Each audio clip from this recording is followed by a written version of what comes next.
Welcome to another Coffee with Samso. Today we're at a new venue at the University Club here in Crawley. Again, Coffee Samso is all about talking to ASX companies and CEOs about their stories and their strategies. Today I've got Scott Williamson back from Blackstone, who's looks like the stock's doing really well this morning in anticipation of Coffee with Samso. Scott, let's give us an update on what's been happening. Yeah, so today we've announced a big deal, and start of what could be a really big deal with Trafigura. So it's a letter of interest. It's initial, I suppose, understanding and partnership whereby we purchase nickel and cobalt concentrate, and we can then convert it into these downstream products. So what it really means is we can scale up our downstream processing facility in northern Vietnam, and we can supply the demand that's coming. So what happened here is we saw this demand coming, and we've now realised that the Ta Khoa mine is a large, significant nickel sulfide, but what's coming on the demand side, we need more. So it's a great start to what we think could be a long-term partnership with one of the largest nickel trading companies in the world in Trafigura. I guess, with the announcement, first thing I thought of is, the demand, like you mentioned, must be a lot, coming thick and fast. Your mine's going to take a while to get to the point where you're actually digging stuff out. I mean, there's no doubt that you're going to find more and more. It's a no-brainer from that side of things. I guess it's just a timing thing. Is that what you guys been looking at? Is that? Yeah, it's difficult because we've got 8 drill rigs where we've got slow assays. It's like watching paint dry, really, trying to wait for all these ore bodies to get drilled out. Meanwhile, we can go to Trafigura and say, okay, we need X amount of con, and we can convert it into these downstream products. So that can start sooner rather than later. So we're not waiting for drill rigs and resources, mine plans, all the things that take time. We can just go straight in there and say, well, where's the con coming from? Let's upgrade it. So.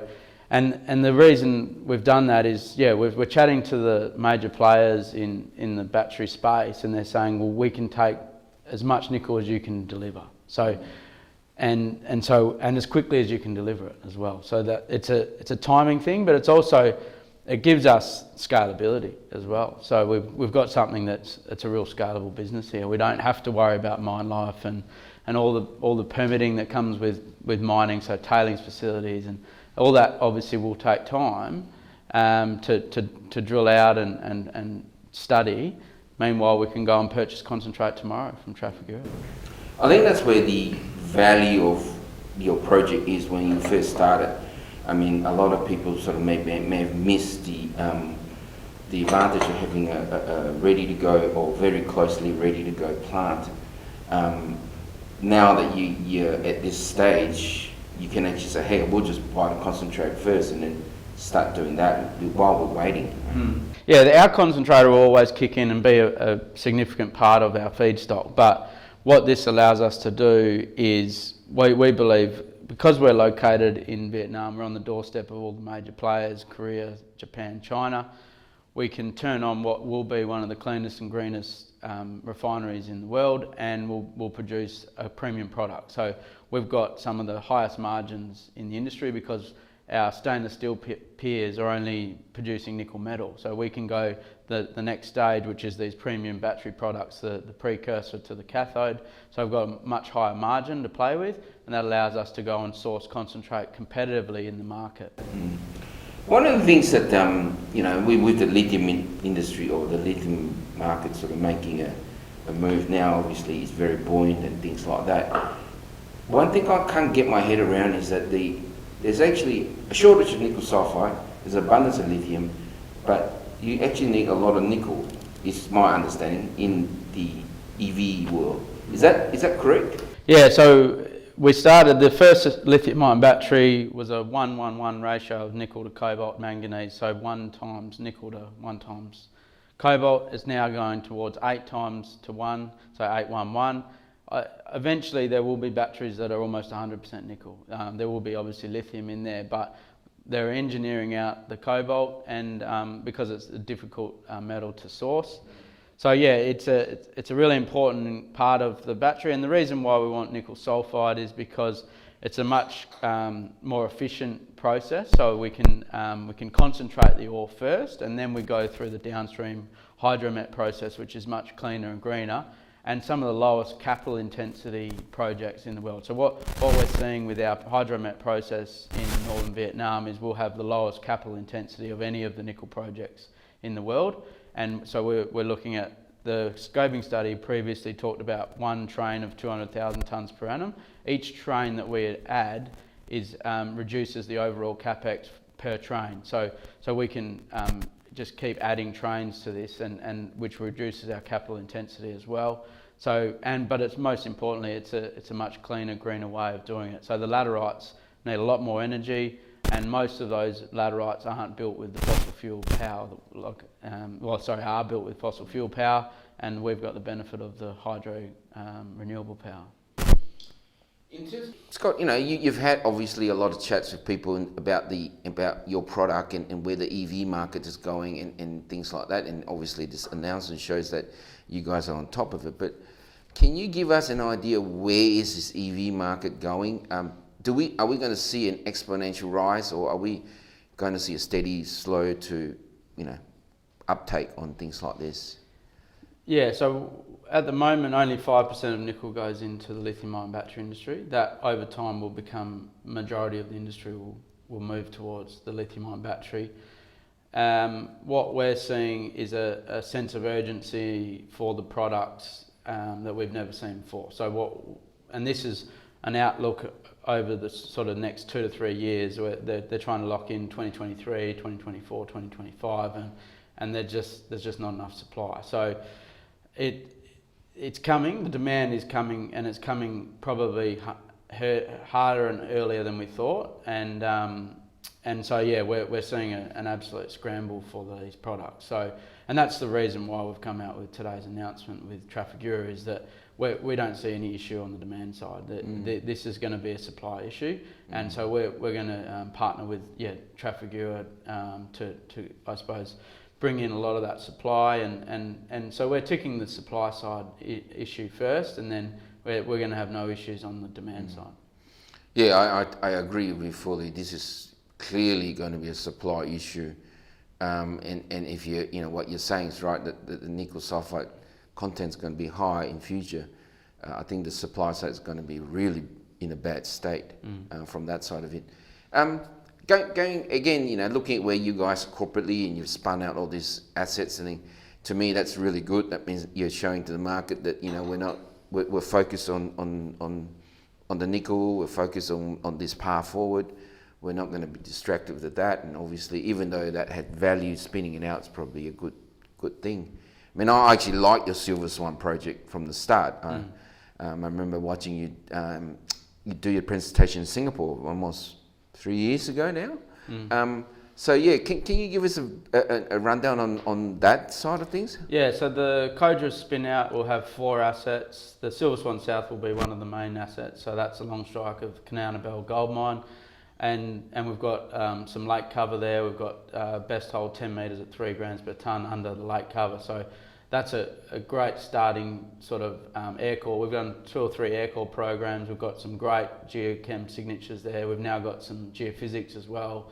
So that's a drill ready target along strike one of Australia's best underground gold mines. So who knows, maybe we hit a KB, but even half a KB would be pretty happy with. So that's a great asset. We've got the Oregon asset as well. So we picked up Oregon when we were up in the Canadian on the BC project.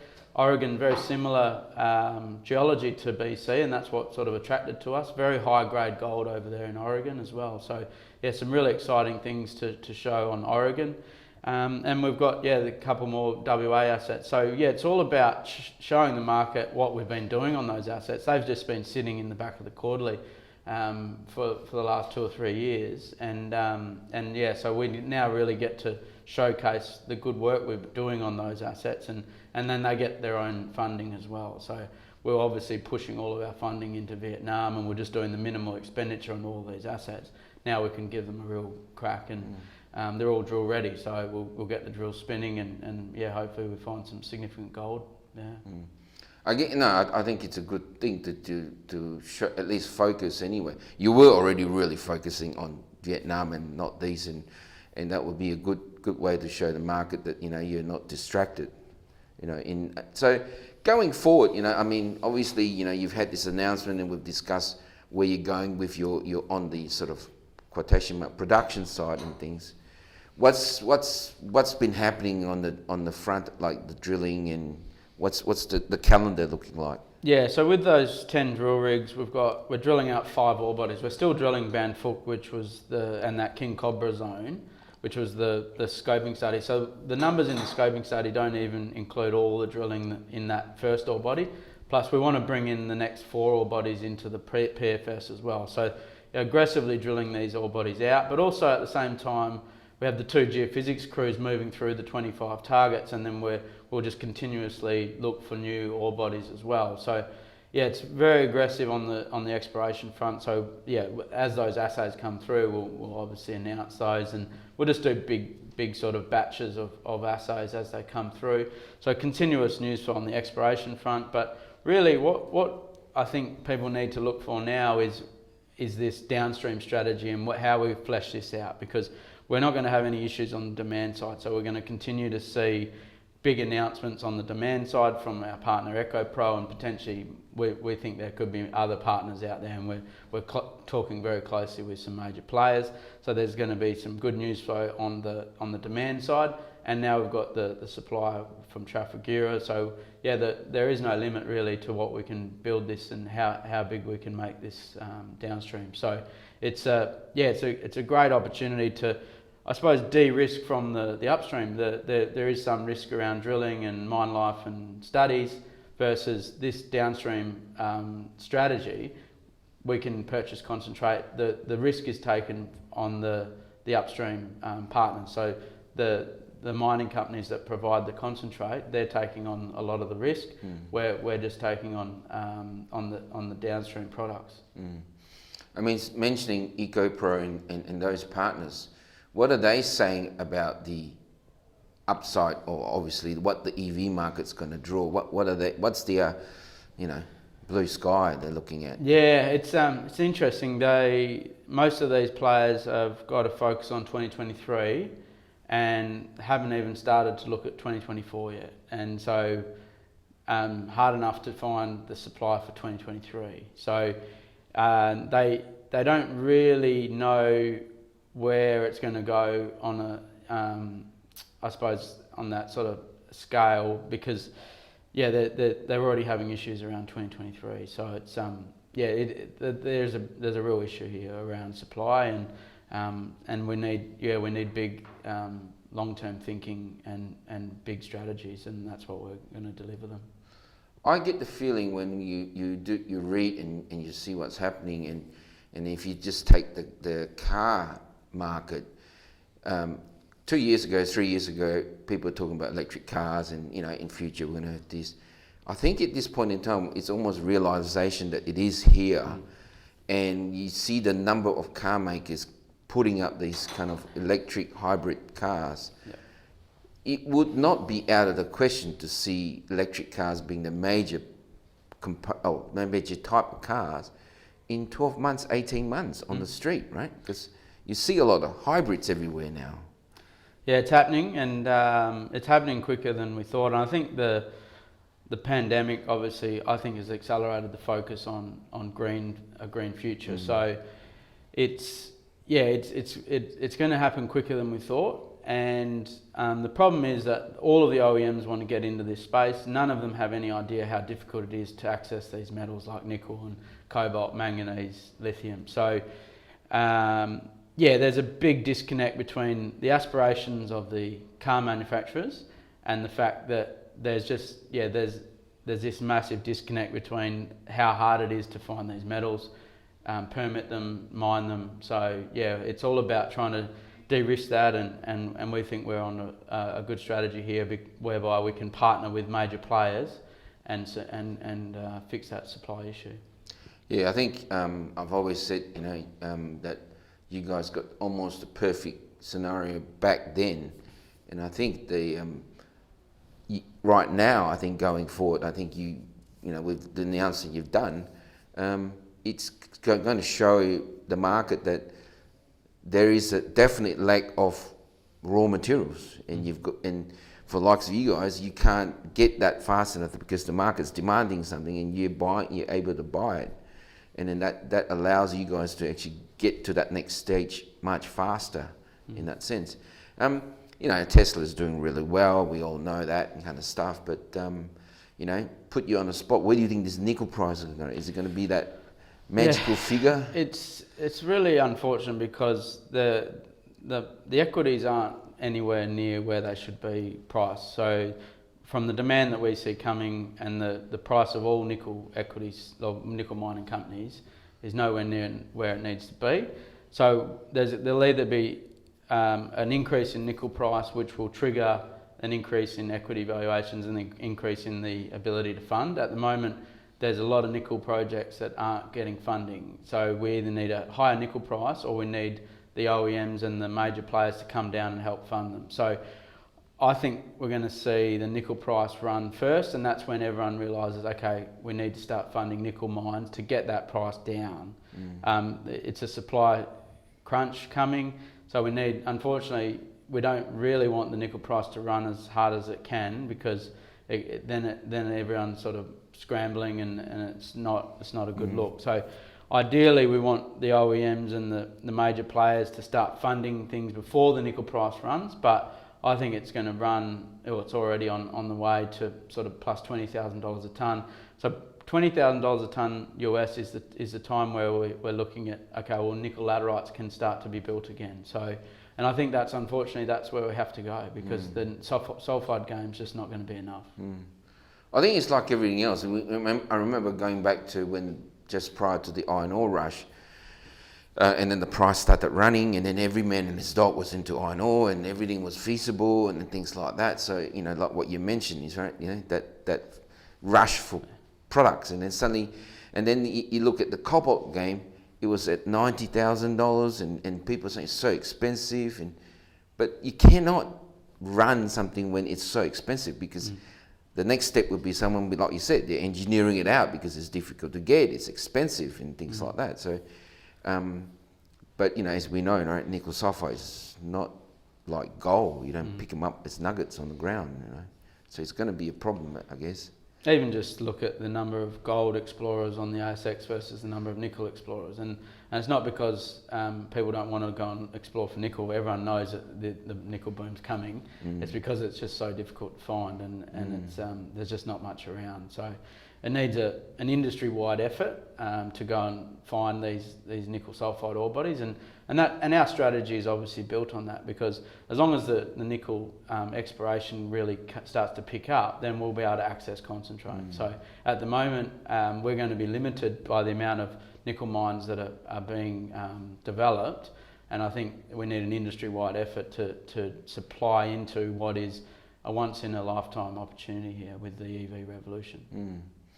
I think this would be our generation of industrial revolution, I guess, in some ways, going to EV, to almost total EV in a sense. Look, Scott, if you had that 2 minutes, and obviously you don't need to push your stock because they're doing really well. Should shareholders be looking at going forward? Obviously, everything we've talked about and factored, but what should they be looking for? Yeah, I think what today's announcement shows is that we're no longer limited to the drill bit and the mine. So the Ta Khoa project, which will be a globally significant nickel mine, is only one part of our business. Our downstream strategy is a very scalable opportunity, and as long as we can access supply of nickel concentrate, then we have a business. The demand side is covered, so we're confident that the demand is coming for the electric vehicle. So it's a really we're moving towards what you'd consider an industrial company, really, because we don't have a mine life, we don't have mine permitting. We have the Ta Khoa mine, and that will be one of the feedstocks, but there will be a number of these trains. So we'll just continue scaling this up, because there's no issue in demand. As long as we find supply, we'll just keep building this company, and so the sky's the limit on that. Just a thought, could there be could there be a time when, at some stage where even, because I can see you guys, two-part business, as you say, you got the refinery production side, and then you got the mine itself, one or the other could be spin-off as well from this. Could that be something down the road? Well, we'll get through the first spin out, but it's a great question, because there are investors that like mining, and there are investors that like industrial. So they are two completely separate businesses. So there is definitely an argument that they probably need to be separate entities. We'll see how that plays out, and potentially separate exchanges as well. So a lot of these chemical companies going really well in Korea or in these big international markets. So they trade on different multiples, and they attract different investors. So there is no chemical peer on the ASX, but there's a number of peers on, say, the KOSDAQ in Korea. So there is this sort of completely separate type of business and different investor base and different, I suppose, ways of valuing them as well. So yeah, it's definitely something we will have to consider. And also you should consider Blackstone's a really good name for a car maker as well. You could have a Blackstone electric car. Like I said, the sky's the limit. So yeah, who knows where we end up with this. And we, because of these partnerships with the downstream, or the end users, we can always change our strategy to suit. So he who has the ingredients, or the I suppose the key ingredients to the battery, has a very important seat at the table. So yeah, there's no reason why we can't keep going downstream. I mean, jokes aside, but I think when I see Blackstone now, I see an opportunity or potential future that we don't actually know yet, because the market's so new, where if there's an exponential curve up to demand for nickel or for EV, it's really hard to gauge what the future could be. That's right, and the chemistries are changing rapidly. The supply chains are still being formed. So there's a number of different intermediate products that they're all sort of scrambling for: MHP, MSP, sulfate. So it's all sort of playing out as we speak. It's very new. It's a pioneering industry, and because we've got those strong relationships with the end users, we're on the front foot, and that's why today's announcement's a great example of that. So we see that demand's not an issue. Okay, where's the supply? So we're continuously looking to, I suppose, fix the problems that these guys are seeing coming forward. And if we hit a real supply issue, price goes up, then or your bulk sample, or your stuff that's coming out Ta Khoa could actually appreciate in price, because price goes up, grade's not, any grade's going to be very profitable. Yeah, that's right. So the upstream business is the most leveraged as well. Yeah. So the downstream business is you buy it for the X and you sell it for Y. So it's a margin game, and good margins, but it's the real money is in the ground, and so we will continue to drill out and uncover what is a globally significant nickel sulfide district, and that, as every day that the nickel price goes up, the value of that goes up as well. But the downstream business it's just a margin game, so it's not as leveraged and nowhere near as leveraged to nickel price. Yeah, that's fantastic. Look, from last time we spoke, we were talking scoping study, and we said that it's setting the base, and you've got to have somewhere to start with. I think things have progressed a lot. I think it must have been almost 3 months since we last spoke. Look, Scott, thanks for giving us time again. It's always good to have a chat, and things are progressing really well. 48 cents from the first time we spoke, 15 cents. I want to remind everyone out there. Anyway, as I always say, guys, please feel free to send comments, and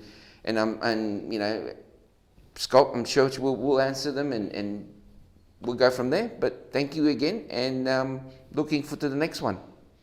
Thanks. All right.